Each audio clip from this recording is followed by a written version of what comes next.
Oh, sorry, nabubulol na naman tayo mga amigos. Susubukan natin itong produkto na ito. Ayan, lagay ko muna. Alright.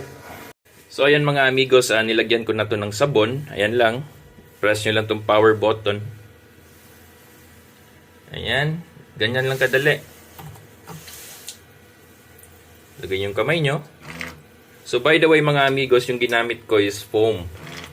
So may pagpipilian kayo dito, foam or yung soap. So ito lang yung ginamit ko mga amigos kasi I think mas makakasave ako sa foam mga amigos.